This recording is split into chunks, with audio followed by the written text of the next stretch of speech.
अस्सलाम वालेकुम नाज़रीन, प्रोग्राम है जी स्पोर्ट्स और मैं हूं तलहा आलमगीर। आज एक बार फिर से आपकी खिदमत में हाज़िर हैं और आज दुनिया स्पोर्ट्स से ख़ासतौर पर दुनिया फ़ुटबॉल से एक अफसोसनाक ख़बर आई।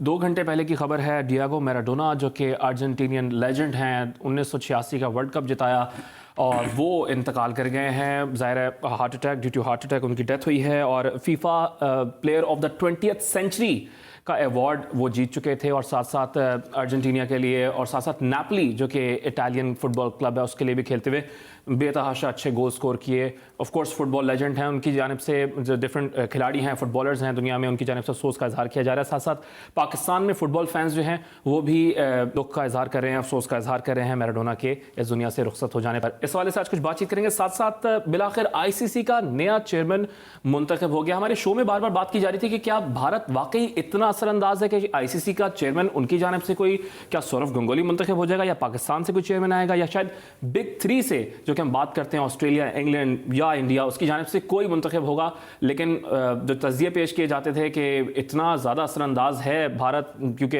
80-70% बताया जाता है कि जो फाइनेंशियल सपोर्ट आती है वो इंडिया से आती है ICC में, लेकिन इतना असरअंदाज शायद नहीं है कि उनका चेयरमैन भी आए। जो कि ग्रेग बार्कली हैं न्यूजीलैंड की जानिब से, वो अब ICC के नए चेयरमैन मुंतखब हो गए। साथ साथ आज कुछ प्रोग्राम में बात करेंगे। मोहम्मद आमिर ने एक बार फिर से टेस्ट क्रिकेट से रिटायरमेंट जो उन्होंने ली थी उससे मुतालिक उन्होंने वजाहत पेश की, उससे बात करने के लिए सबसे पहले जाएंगे जी स्पोर्ट्स हेडलाइंस की जानिब। ग्रेग बार्कले शशांक मनोहर की जगह ICC के नए चेयरमैन मुंतखब हो गए। पाकिस्तान क्रिकेट बोर्ड की पहली मर्तबा अफगानिस्तान क्रिकेट टीम को दौरा पाकिस्तान की दावत। पाकिस्तान शाहीन्स का दौरा न्यूजीलैंड में मैचेस के शेड्यूल का ऐलान। पाकिस्तान शाहीन्स 2 फर्स्ट क्लास और 6 T20 मैचेस खेलेंगे। दौरा इंग्लैंड में यूनुस खान से बहुत कुछ सीखा, अब न्यूजीलैंड में भी उनकी मौजूदगी से फायदा उठाऊंगा, हैदर अली। ये बात दुरुस्त नहीं कि लीग्स में पैसा कमाने की खातिर मैंने टेस्ट क्रिकेट को छोड़ा। विराट कोहली की बनिस्बत बाबर आजम की तकनीक ज्यादा बेहतर है, मोहम्मद आमिर। ऑस्ट्रेलियाई बैट्समैन स्टीव स्मिथ ने बाबर आजम को अपना पसंदीदा पाकिस्तानी क्रिकेटर करार दे दिया। साबिक ऑस्ट्रेलियाई कप्तान माइकल क्लार्क ने भारत की ऑस्ट्रेलिया के हाथों टेस्ट सीरीज में व्हाइट वॉश की पेशगोई कर दी। पाकिस्तान क्रिकेट बोर्ड के बाद पाकिस्तान हॉकी फेडरेशन ने भी डोमेस्टिक सरगर्मियां जारी रखने का फैसला कर लिया है। पाकिस्तानी फुटबॉल में धड़ेबंदी के खात्मे का इम्कान, नॉर्मलाइजेशन कमेटी ने भी इंतखाबी रूट मैप जारी कर दिया। फुटबॉल फैंस के लिए बुरी खबर, दुनिया फुटबॉल के अजीम खिलाड़ी डियागो मैराडोना इंतकाल कर गए। और यूएफा चैंपियंस लीग में आज रियल मैड्रिड और इंटर मिलान आमने सामने। रियल मैड्रिड की अगले राउंड तक रसाई के लिए लाजमी जीत दरकार। मेसी 11 बार्सिलोना राउंड ऑफ 16 में पहले ही जगह बना चुकी है।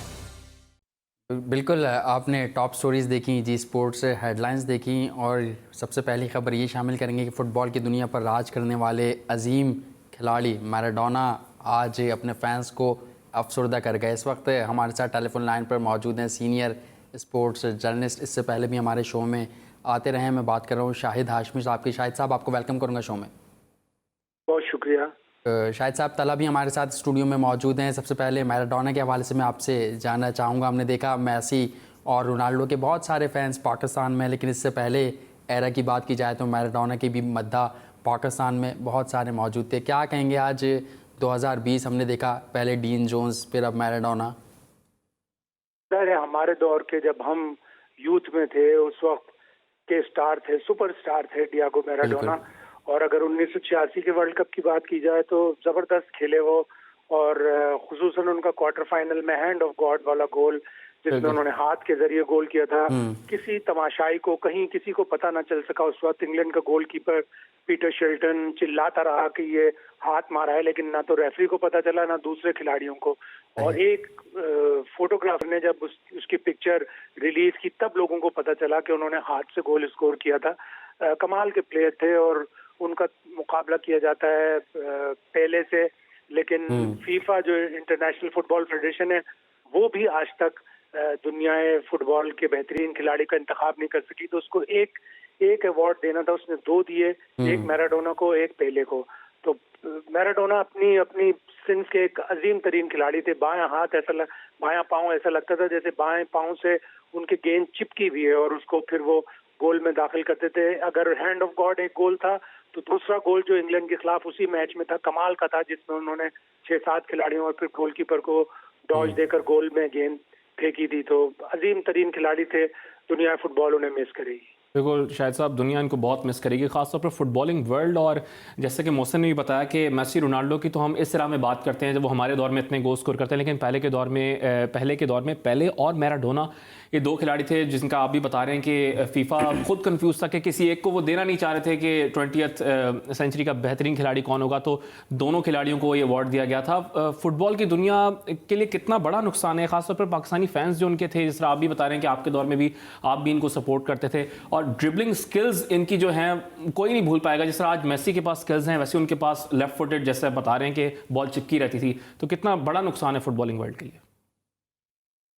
बहुत बड़ा नुकसान है, और कोच वो इतने अच्छे नहीं बन सके। जाहिर है हर बड़ा खिलाड़ी अच्छा कोच नहीं बन सकता। 2010 के वर्ल्ड कप में साउथ अफ्रीका का जो वर्ल्ड कप हुआ था उसमें अर्जेंटीना के कोच थे, लेकिन वो इतना आगे नहीं ले जा सके। यूएई में भी वो अल वसल के कोच रहे, लेकिन वहां पे भी उनको इतने अच्छे नताइज नहीं मिल सके। लेकिन दुनिया फुटबॉल के लिए वाकई बड़ा नुकसान है कि वो एक अच्छे टीचर जरूर थे, इतने अच्छे कोच नहीं थे, लेकिन वो जिस तरह ट्रिक्स बताते थे यंगस्टर्स को, और अरब लोग उनके दीवाने थे, पाकिस्तान में उनके बड़े दीवाने, अर्जेंटीना में, इटली में उनके बड़े दीवाने हैं। नेपोली को जो कभी इटालियन फुटबॉल लीग नहीं जीतती थी, मैराडोना ने पहली दफा आके वहां पे उनको इटालियन फुटबॉल लीग जितवाई, और नेपोली के लोग उन्हें बिल्कुल मैराडोना की आप बात कर रहे हैं शाहिद हाशमी साहब। अब हम कुछ बात करते हैं क्रिकेट के हवाले से। मैराडोना की हमने बात की और बहुत अफसोस होगा उनके शायकीन को, उनके मद्दा को, यकीनन फुटबॉल वर्ल्ड को। अब हम कुछ बात करते हैं आईसीसी के हवाले से कि जो उनका नया चेयरमैन मुंतखब हुआ है और न्यूजीलैंड से उनका ताल्लुक़ है।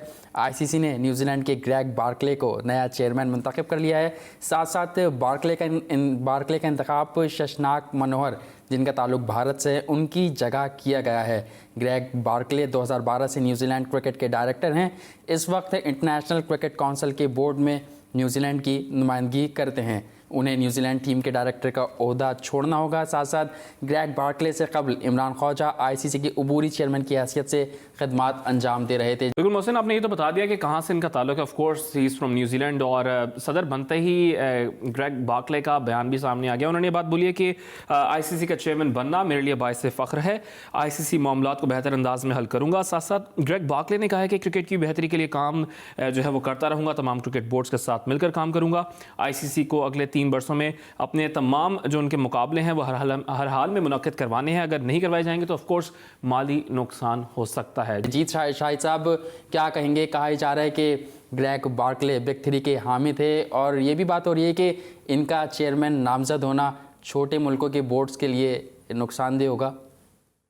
बिल्कुल ऐसा ही है, इसलिए कि जो बड़े मुमालिक थे वो डर रहे थे कि अगर England and Wales cricket board के साबिक चेयरमैन कॉलिन ग्रेव्स अगर चेयरमैन बन गए आईसीसी के, तो वो जो फाइनेंशियल मॉडल है आईसीसी का उसको रिस्ट्रक्चर कर देंगे, जिसके तहत $405 मिलियन हर 5 साल की साइकिल में इंडिया को मिलते हैं।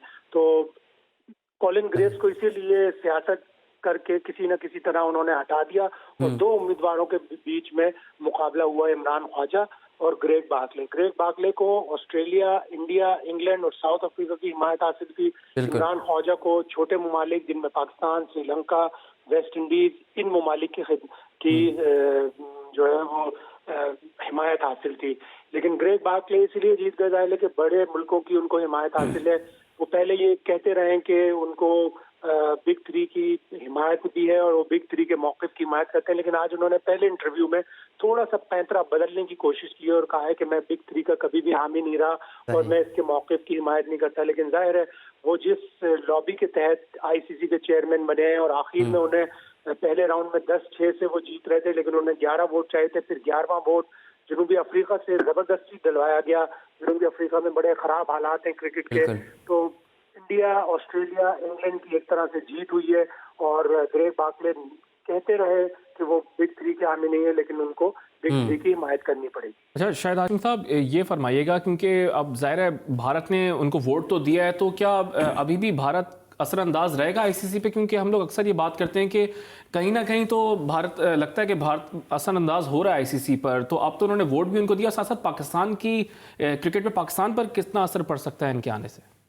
तो पाकिस्तान को अपनी लॉबिंग करनी पड़ेगी और अपनी लॉबिंग के जरिए अपने जो भी मतलूबा नताइज हैं वो हासिल करने होंगे। इस वक्त पाकिस्तान को $128 मिलियन मिलते हैं पूरे साइकिल के, तो वो ठीक ठाक रकम है और वो पाकिस्तान की पिछली कोशिशों से मिलती रही है। एहसान मानी और वसीम खान दोनों अच्छे अक्ल वाले लोग हैं और ये यकीनन अपनी लॉबी भी बनाएंगे, फाइट भी करते रहेंगे।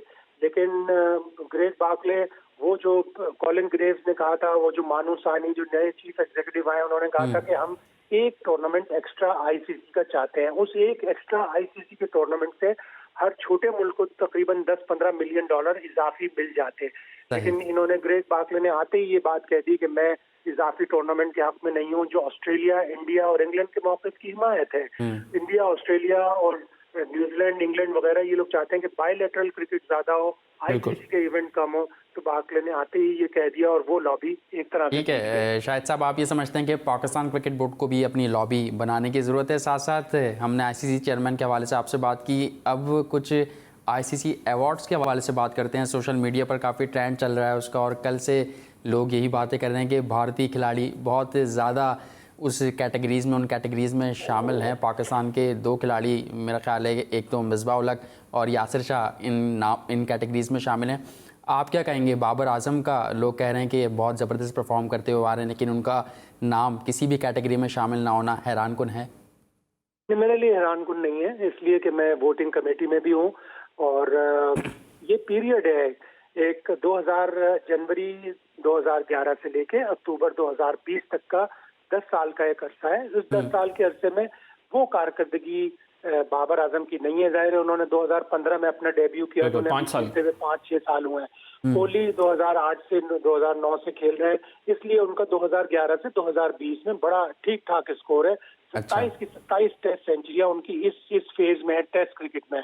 और वनडे की अगर बात करें तो आप उनकी इस फेज में अच्छी खासी सेंचुरियां हैं। उन्होंने 2008 से 2020 तक के दौरान 43 वनडे सेंचुरियां बनाई हैं, उसमें कम से कम 35 सेंचुरियां इस अरसे में आती हैं जो वोटिंग पीरियड है।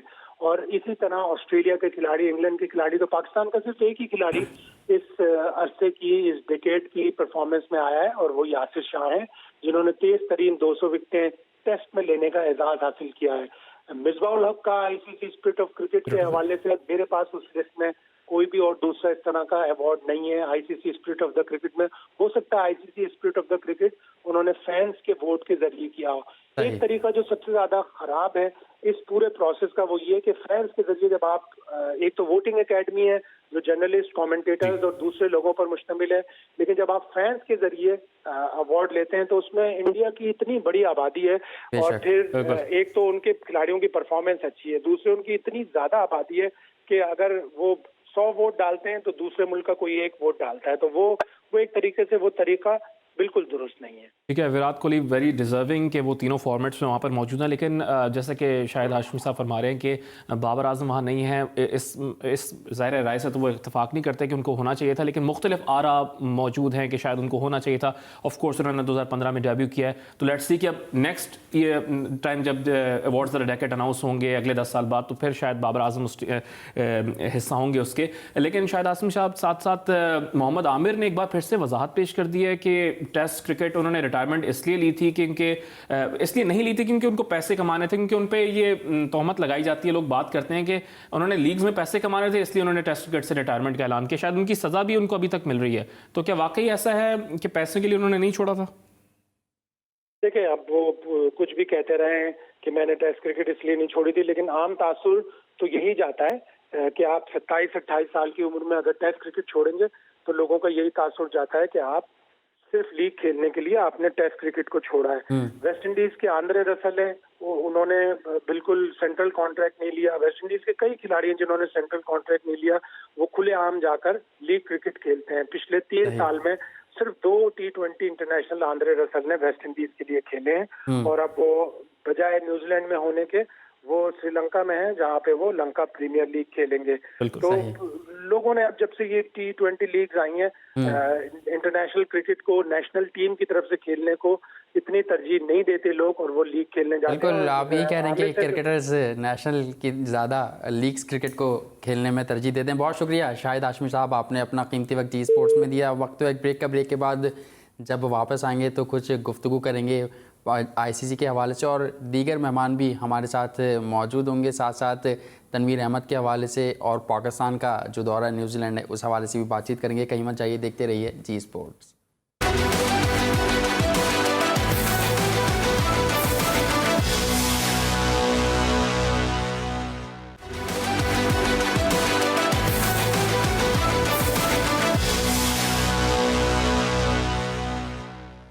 जी स्पोर्ट्स में एक बार फिर खुश आमदीद। और जिस तरह हमने बताया था कि ब्रेक के बाद हमें कुछ और मेहमान ज्वाइन करेंगे, तो इस वक्त हमारे साथ मौजूद हैं टेलीफोन लाइन पर। इससे पहले भी हमारे शो में आते रहे, खुलकर बात करते हैं। बहुत से खिलाड़ियों के कोच भी रहे, जो खिलाड़ी इस वक्त मौजूदा कौमी टीम में भी है। मैं बात कर रहा हूँ साबिक first class cricketer Sajid Khan की। साजिद भाई, आपको वेलकम करेंगे शो में। बहुत शुक्रिया मोहसिन, में भी आपको, तला को और नकी भाई को बहुत बहुत सलाम। वालेकुम अस्सलाम। शाहिद खान साहब, क्या कहेंगे? सबसे पहले तो मैं आपसे आईसीसी के चेयरमैन के हवाले से जानना चाहूँगा। शाहिद हाशमी साहब हमारे साथ मौजूद थे, वो ये कह रहे थे पाकिस्तान क्रिकेट बोर्ड को अब अपनी लॉबी बनानी पड़ेगी, क्या कहेंगे इस पर? देखो, शाहिद ने बिल्कुल बहुत सही बात की और पाकिस्तान को आईसीसी में लॉबी बनानी पड़ेगी। और मौजूदा जो आईसीसी के जो आए हैं तो यकीनी तौर पर वो भी इंडिया की लॉबी के तहत ही आए, और आईसीसी को चलाई इंडिया लॉबी रहे। आने से जो दौरे हैं वो इंडियन के बाजी होंगे, उसमें कोई ज्यादा फर्क नहीं आएगा। होल्ड उन्हीं का रहेगा और होल्ड से वो जो भी चाहेंगे मनवा लेंगे। तो ये चीज तो हमें क्लियर कट होना चाहिए। जो पाकिस्तान क्रिकेट बोर्ड में लोग हैं उनको लॉबी अपनी स्ट्रॉन्ग करनी पड़ेगी, अपना आपको मनाना पड़ेगा। मगर अभी तक जो चाबी है वो इंडियन लॉबी के पास है, वो कंट्रोल उन्होंने रखा हुआ है। जब चाहेंगे आईपीएल, जब सना पहले कराया था अभी भी वही कराएंगे। और जो आईपीएल प्लेयर खेलना है, जिस कंट्री के प्लेयर खेल रहे हैं, उनको दबा रहना पड़ेगा। डॉलर में बड़ी चमक है। नहीं तो आप आज लग नहीं रहा वैसे कि इंडिया की इतनी चली है, वरना तो गंगोली नहीं आ जाते अगर इतना ही आप कह रहे हैं कि असरअंदाज था। और आप कह रहे हैं कि पाकिस्तान को लॉबी करनी चाहिए। एहसान मानी साहब ने तो कहा था कि अगर उनको ऑप्शन मिलेगा भी तो वो शायद आईसीसी में नहीं जाएंगे। देखिए, एहसान मानी साहब आईसीसी में काफी रह चुके हैं और मजे चक चुके हैं। और पाकिस्तान क्रिकेट बोर्ड का जो चांद है, उसका चांद के मजे ही कुछ और है। और पाकिस्तान क्रिकेट बोर्ड में वो आए और उसके मजे यकीनी तौर पर उनको पता होगा। जिस तरह की लॉबी हर पूरा दुनिया में जाते हैं, टूर हैं, और पाकिस्तान क्रिकेट बोर्ड का बनना पाकिस्तान के लिए और दुनिया क्रिकेट के लिए बड़ी ऑनर की बात होती है। और आईसीसी के मजे चक चुके हैं। तो मेरा मकसद ये है, अब उनको काम करना पड़ेगा पाकिस्तान के क्रिकेट की बेहतरी के लिए। पाकिस्तान क्रिकेट में जो हम चाह रहे हैं वो अभी तक हो नहीं रहा। पाकिस्तान आने का वसीम एहसान की अंडरस्टैंडिंग 2 साल में काफी अच्छी हो गई है। उनको पाकिस्तान क्रिकेट बोर्ड में अपने लेजेंड वसीम अकरम के रमीज राजा, इनसे काम आईसीसी में लॉबी बनाना पड़ेगी। जैसे आरिफ अली खान अब्बासी या जनरल तौकीर जैसे खालिद महमूद लोगों के दौर में अच्छी लॉबी थी। और अपनी चंद ठीक है, आप ये समझते हैं कि वसीम अकरम और रमीज राजा के जरिए आईसीसी में लॉबी बनानी पड़ेगी पाकिस्तान क्रिकेट बोर्ड को। हमने बात की आईसीसी चेयरमैन के हवाले से आपसे, लेकिन अब कुछ बात करते हैं दौरे न्यूजीलैंड के हवाले से। कौमी टीम वहाँ पहुँच गई है, करंतना में वक्त गुजारने के बाद ट्रेनिंग सेशन का भी आगाज़ होगा। इस दौरे को कैसा देखते हैं पाकिस्तान क्रिकेट टीम के लिए? देखिए, बहुत अच्छा खुशाइन बात है। बाबर आजम पहली दफा तीनों फॉर्मूला कैप्टन बन के गए हैं। बहुत खुशबात लग रहे हैं, कॉन्फिडेंस लग रहे हैं। और वही लोग गए जो इंग्लैंड गए थे, और इंग्लैंड जाने वाले में 35 लोग वही लोग गए, वही ऑफिसर गए। इंतखाब में मुश्ताक नहीं गए। मैं ख्याल में वो सही तरह काम और नहीं कर सके, जिस बात पाकिस्तान क्रिकेट बोर्ड ने उनको ड्रॉप कर दिया। मगर मेरे अपने जराये कहते हैं, अगर यहाँ पर मुश्ताक की जगह सकने मुश्ताक को भेज देते, दुनिया क्रिकेट उससे फायदा लेती थी। इस भारत पाकिस्तान क्रिकेट बोर्ड के अपने फैसले हैं। मगर पाकिस्तान क्रिकेट टीम बाबर की क़यादत में न्यूजीलैंड में बहुत अच्छी 2020 की सीरीज की आगाज करेगी। और यहाँ पर आपको एक अच्छी पाकिस्तान को बेहतरीन टीम नजर आएगी। अब जो साबिक क्रिकेटर्स कह रहे हैं कि बाबर आजम का तो बहुत बड़ा इम्तिहान है ये। Of course first time as a captain वो वहाँ पर होंगे, और ऑफ कोर्स अगेंस्ट न्यूजीलैंड, जहाँ पर विराट कोहली भी अभी रिसेंटली फेल होकर वापस आए थे। मुझे तो बहुत कॉन्फिडेंस लगे हैं। बाबर पहली दफा इतने खुदबात लगे हैं। इससे पहले तो कभी भी बाबर इतने खुदबात नहीं थे। बाबर की ख्वाहिश थी सरफराज के बाद तीनों। लेकिन उम्मीद है ना कि ये ओवर कॉन्फिडेंस ना होना, एतमाद तो ठीक है लेकिन पूरा एतमाद कुछ ज्यादा हो जाना। ऐसा नहीं होता। देखें तला, कोई ओवर कॉन्फिडेंस नहीं होता। और अपनी जिम्मेदारी को और अच्छी तरह निभाएंगे। और ये यकीनी तौर पर आज के प्लेटफॉर्म पे बाबर आजम लॉन्ग टर्म के लिए पाकिस्तान के तीनों टूर्नामेंट के कप्तान होंगे और आने वाले वो 3 वर्ल्ड कप व्हाइट बॉल के होने वाले हैं। तो ये आप लोगों के जहन में होना चाहिए और जो लोग उसको तनकीद कर रहे हैं भूल जाना चाहिए। बड़े अच्छे बाद एक ऐसे क्वालिटी प्लेयर आया है और हमें उसको मोटिवेट करना चाहिए। जो तनकीद कर रहे हैं अपने गिरबान में आप समझते हैं कि बहुत पूरा एतमाद आपको बाबर आजम दिखाई दिए, लेकिन जिम्बाब्वे का वो तीसरा वनडे कोई नहीं भूलता जो पाकिस्तान अपने होम ग्राउंड पे ही हारा। और सुपर ओवर में क्या हुआ था वो भी। हाँ बिल्कुल, वो सुपर ओवर में जो ब्रेकिंग में आपको बता दूं, मोहसिन मेहदी आप जैसे जर्नलिस्ट पाकिस्तान का फ्यूचर है, आपने बहुत प्यारी बात की। वो बाबर आजम का डिसीजन नहीं था, पाकिस्तान करता रहता मिसबाह और वकार का डिसीजन था। इफ्तिखार आज भी उनके बेटे हैं और सुपर ओवर में जिस तरह उन्होंने डिसीजन लिया जिसकी बात को बैक फायर करना पड़ा और ये चीज अच्छी हुई।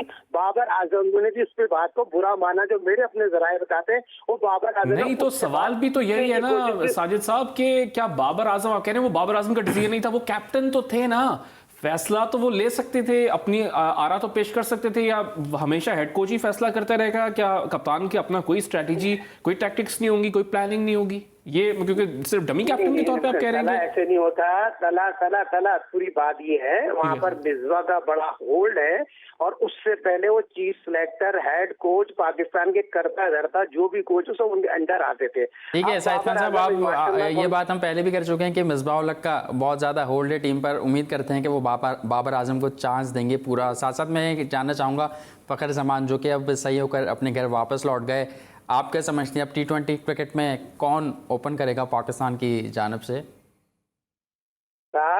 बाबर आजम ने यकीनी तौर पर आपने देखा होगा इमाम उल हक बहुत अच्छी फॉर्म में नजर आ रहे हैं और इमाम उल हक बाबर के साथ ओपन करेंगे, इसमें कोई दो राय नहीं है। इमाम उल हक आने वाले वक्तों में पाकिस्तान का फ्यूचर और पाकिस्तान क्रिकेट में 2020 में भी आपको नजर आएंगे, ODI में भी और टेस्ट मैच में। इसके बाद जो सीरीज है फ्यूचर में आपको वाइस कप्तान बनते भी नजर आएंगे, तो इसमें कोई दो राय नहीं है।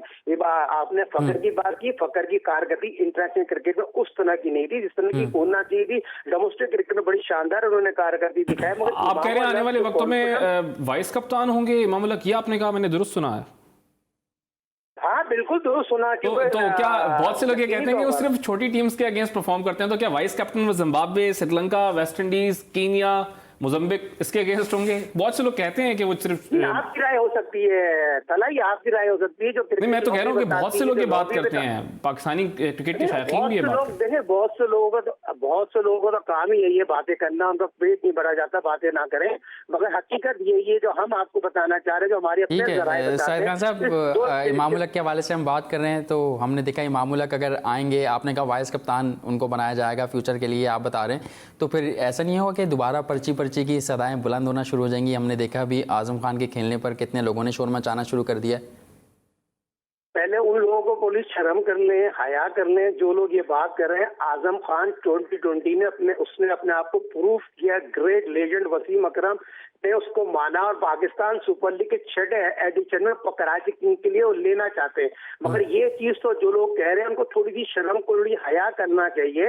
आजम Khan quality of power hitter बन के आया, उसके बाप ने बड़ी मेहनत की, मोइन खान ने उस प्लेयर को बनाया और पाकिस्तान की शॉर्ट फॉर्मेट की क्रिकेट में बेहतरीन फ्यूचर है पाकिस्तान का और आने वाले वक्तों में पाकिस्तान का नाम रोशन करेगा। जिसने पाकिस्तान सुपर लीग में अपने कोयटा का नाम रोशन किया और कराची का नाम रोशन किया, सिंध का नाम रोशन किया, तो ये चीज तो वादे तौर पर नजर आ रही है। पर्ची कोई भी नहीं होता। बहुत से लोग पर्ची की बात कर रहे हैं, भाई पर्ची किससे कह रहा है? इमाम उल हक को कह रहे हैं, तो आपने आजम खान को कह रहे हैं कि उस्मान कादिर को, तीनों ने अपनी अपनी जगह प्रूव किया है टैलेंटेड बेहतरीन पाकिस्तान के फ्यूचर के प्लेयर। जो लोग कह रहे हैं उनकी तो पिच पे बॉल ही नहीं पहुंची जो आखिरी टेस्ट में जब वो खेले, भाई क्या हो गया है? जो क्रिकेटर्स ये बात कह रहे हैं, जो फॉर्मर क्रिकेटर्स ये बात कह रहे हैं, फॉर्मर फास्ट बॉलर ये बात कह रहे हैं कि आजम खान एक पर्ची हैं और वो कोई उनमें टैलेंट नहीं है, उनको क्या पैगाम आप फिर देंगे? देखिए पैगाम ये शायद नदीम उमर साहब ने उनसे वादा तो नहीं कर लिया था उनको टीम के साथ जैसे मैंटो ले जाने, ये कोच ले जाने की बात है, इसकी बात से वो भड़क रहे हैं। मेरे ख्याल में यही मुझे वजह नजर आ रही है। मतलब आप समझते हैं बड़ों की लड़ाई है, बड़ों की लड़ाई में वो बोल पड़े? हाँ मेरे ख्याल में देखें, दो साबिक कप्तानों की लड़ाई है, लॉबी की काम करती है और लॉबी में हकायत में और मेरिट का कदर ना करें। ये मेरिट का बच्चा है और मेरिट पे अपने आप को सब प्रूफ किया है, सिफारिशी नहीं है, ना पर्ची है, ना बाबर आजम पर्ची है, ना ये अपना कहना चाहिए बाबर आजम को तो कोई खैर नहीं कहता तला पर्ची। नहीं, पहले कहा था ना लोगों ने, बहुत अच्छा, कोशिश की थी कहने की ठीक है। लोगों अच्छा, ने। आप समझते हैं कि अगर वो आजम खान, मोइन खान के बेटे नहीं होते तो फिर ऐसे दिखते, इतनी जल्दी एक्शन में आपको दिखते? 100% दिखते, उसमें क्या दुराई है। मोइन खान के कहने पे थोड़ी खेले, अपने मेरिट पर है। मोइन खान के कहने पे अगर मोहम्मद वसीम जो पिंडी के करता रहता है पीटीवी में, उस बच्चे को 8वें नंबर बैटिंग कराया, खेलने नहीं देते थे, पीटीवी ने उसको जाया करा। लेकिन बहुत से लोग ये भी बात कह रहे हैं क्रिकेटर्स कि अगर वो नहीं होते मोइन खान के बेटे तो शायद वो भी एक समी असलम की तरह एक मिसाल होते। समी असलम का देखें, समी असलम का अपना खुद तो डिसीजन है, तो क्रिकेट का क्या मिसाल। समी असलम की हारून रशीद की मिसाल है। जब हारून रशीद साहब चीज सेलेक्ट समी असलम की आप बात कर रहे हैं, उनके फैसले की आप बात कर रहे हैं, तो आप नहीं समझते कि उनका डिसीजन को आप कैसे लेते हैं? आपकी क्या राय है? यार बात ये, मोहसिन मेहदी उनको अपना फ्यूचर नजर आ गया। आदमी को अपना पता होना चाहिए, उसको अपना बॉडी का पता है, अपनी एबिलिटी का पता है। क्योंकि फ्यूचर पाकिस्तान की ये आपके नजर आ रहे हैं, ये फकर नजर आ रहे हैं, बाबर नजर आ रहे हैं, शान मसूद नजर आ रहे हैं। उनको पता नहीं उसके बेहतर फिटनेस नहीं है, उनसे बेहतर कारकर्दगी नहीं है। खेल तो वो भी रहे, ये भी खेलना है, वो क्वालिटी ऑफ क्रिकेट खेलना है, वो क्वालिटी ऑफ क्रिकेट उससे कारकर्दगी ही नहीं खेली। 12 टेस्ट में जरूर उनको खेलना है, मगर लाइकिंग डिसलाइकिंग का सिलसिला है ना। क्या मिसबा की ग्रुप में नहीं थे वो? तो पाकिस्तान में क्रिकेट लॉबी के तहत की जाती है, जिस तरह आप बात कर रहे हैं, लॉबी में नहीं आए वो, इसलिए वो अपना डिसीजन ले रहे हैं, कहीं भी जाए। लेकिन शाहिद खान साहब, ये जो तमाम तर बातें चल रही हैं समी असलम के हवाले से, मीडिया में गर्दिश कर रही हैं, समी असलम मीडिया को फेस नहीं कर रहा है। फेस करेंगे तभी तमाम बातें क्लियर होंगी कि क्या मुआहदा हुआ है, कौन सी गाड़ी मिलेगी, क्या पैसे मिलेंगे। क्योंकि आज मोहम्मद आमिर ने भी तमाम ये जराया का वीजा लग गया है। सुने, मेरे अपने जराये बताते हैं, उनको अमेरिका का वीजा लग गया है। वो डबल माइंड है, कुछ पाकिस्तान क्रिकेट बोर्ड पे कुछ खिलाड़ी एक्स उनको समझाने की कोशिश कर रहे हैं। शाहिद खान साहब, दौरे न्यूजीलैंड के हवाले से हम बात कर रहे हैं, तो आपको पहले ये सुनवाते हैं कि पाकिस्तान क्रिकेट बोर्ड के मीडिया पैनल में शामिल डॉक्टर सुहेल ने कोविड के हवाले से क्या बात कही है, सुनिएगा। पाकिस्तान क्रिकेट ने बहुत अहसन तरीके से, मेरा ख्याल दुनिया का वाहिद मुल्क है कि जिसने 6 इवेंट्स एक वक्त में करवाए हैं, जिसमें डोमेस्टिक क्रिकेट के 2 टायर्स हैं, आपकी अंडर 19 है, पाकिस्तान वुमेन टीम है, जिम्बाब्वे क्रिकेट है, PSL है, नेशनल T20 है। हमने वक्त में तकरीबन सबको करवाया है। जो इस वक्त इंटरनेशनल हमारा कमिटमेंट है वो न्यूजीलैंड के लिए है। न्यूजीलैंड की पहले 15 दिन तो हमारा बिल्कुल एक ऐसा है कि जैसे हम आइसोलेशन क्वारंटाइन के अंदर हैं, प्रैक्टिस का चांसेस हमें बहुत कम मिलेंगे, ग्रुप की शक्ल में मिलेंगे, लेकिन फिर भी हम इस टूर के लिए जा रहे हैं और इंशाअल्लाह हम अच्छे और एहसन तरीके से टूर को कंप्लीट कर सकेंगे। हमारी कोशिश पूरी है कि हमने इसमें सबसे पहले इस टूर पे आने से पहले सबसे पहले तो पाकिस्तान के अंदर इनको कुछ दिन के लिए क्वारंटाइन किया, आइसोलेट किया इनको, और वहाँ हमने लेक्चरिंग भी की इनके साथ, इनको बताया कि इसमें हमें कैसे इससे निपटना है। पहले 3 दिन तो हम बिल्कुल सब अलग-अलग आइसोलेशन में हैं, उसके बाद हमारे ग्रुप्स बना दिए जाएंगे। लड़कों को ग्रुप्स में रखा गया है, इस तरीके से रखा गया है कि हर ग्रुप की ट्रेनिंग और हर प्लेयर की ट्रेनिंग तकरीबन हम पूरी कर सकें। कोचेस हमारे साथ हैं, फिजियोस हमारे साथ हैं, ट्रेनर्स हमारे साथ हैं। कोशिश हमारी पूरी है कि इसको ऐसे तरीके से इसको भी ख़त्म कर दिया जाए। उसके बाद जैसे ही ये 14वें दिन से हम 15वें दिन में जाएंगे तो फिर हम ओपन टू न्यूजीलैंड स्काइज़ हैं, यानी हम वहाँ फुल प्रैक्टिस अपनी कर सकते हैं और फिर हम अपने जैसे पुराने वक्तों में क्रिकेट खेली जाती थी उसमें एंटर हो जाए।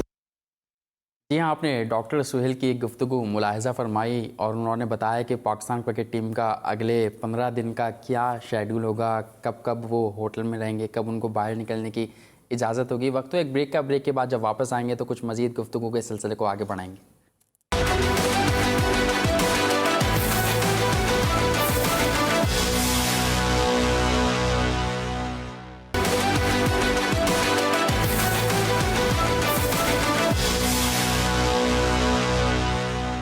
Welcome back after commercial break को। और ब्रेक से कबल जैसे हम बात कर रहे थे पाकिस्तान क्रिकेट टीम के हवाले से, और अब हम कुछ बात करेंगे। साजिद खान साहब हमारे साथ मौजूद हैं। और साजिद भाई, आपकी तमाम तर जो पेशन गोई हैं वो तो दुरुस्त साबित होती गई। कराची किंग्स से मुतालिक आपने तो PSL के स्टार्ट में ही बोल दिया था कि Karachi Kings they will be the winners for PSL 2020, और अब तो एक और नया मसला आ गया मोहम्मद आमिर का। उन्होंने एक बार फिर से बयान दिया है और क्लियर किया है कि टेस्ट क्रिकेट से रिटायरमेंट उन्होंने पैसों के लिए नहीं ली थी। क्या दुरुस्त फरमा रहे, क्योंकि एक टैग तो उन पर लग चुका है कि शायद पैसों के लिए ही वो सब कुछ करते हैं, तमाम फैसले 27 साल की उम्र में अगर आप टेस्ट क्रिकेट से रिटायरमेंट लेते हैं, अब पैसों ने निकाला है या वकार यूनिस ने निकाला है, क्लियर कर दें एक दफ़ा। देखिए बहुत इंपॉर्टेंट वाला आपने हर चीज को क्लियर बता दिया, पैसे के लिए छोड़े दी, शॉर्ट फॉरवर्ड की क्रिकेट को तरजीह दी थी, उसमें बहुत ज्यादा पैसा है और पैसे में चमक थी और जिसको उनको पता था, क्वालिटी उनको पता था, वो समझ रहे थे हमारे पास बैकअप नहीं आएगा, बैकअप की बात वो अपनी चंचा जो मिक्की के बेटे बने में थे जाके मान जाते हैं, उनको मनवा लेते, मगर बात क्या हुई यकीनी तौर पर जो उनका डिसीजन है बैकफायर कर गया। अब उनको क्रिकेट तड़प रही है क्योंकि आपने देखा होगा पाकिस्तान सुपर लीग 5वें एडिशन में जो उन्होंने पावर प्ले का जो ओवर किया उनको नजर आ रहा है, अगर मैं पाकिस्तान क्रिकेट बोर्ड ने सिलेक्शन में पाकिस्तान टीम से उनको ड्रॉप कर दिया और उन्होंने एक इक्का मारा है टेस्ट क्रिकेट से मैं दोबारा वापस आने की कोशिश कर रहा हूं, तो यकीनी तौर पर मीडिया में रहना चाहते हैं, मगर वो शॉर्ट फॉरवर्ड क्रिकेट 3 बॉलों का तीन वाइड बॉलों का वर्ल्ड कप आ रहा है, तो यकीनी तौर पर वर्ल्ड कप तो वो खेलेंगे और शॉर्ट फॉरवर्ड की टीम में पाकिस्तान के रेगुलर मेन बॉलर है। आप ये समझते हैं कि लीग क्रिकेट या शॉर्ट क्रिकेट में ज्यादा पैसा इस वजह से मोहम्मद आमिर वहाँ पर खेलना चाहते हैं, वो फॉर्मेट खेलना चाहते हैं। साथ साथ आपने बहुत सारी जिस तरह तालाब भी बता रहे थे कि पेशन गोइयाँ सही की हैं PSL के हवाले से, फिर अभी आपने बताया वाइस कप्तान इमाम उल-हक बनेंगे, साथ साथ ये भी बता दीजिए कि अगला आने वाला चेयरमैन जो है वो अगला आने वाला चेयरमैन सिलेक्शन कमेटी है वो कौन बन रहा है?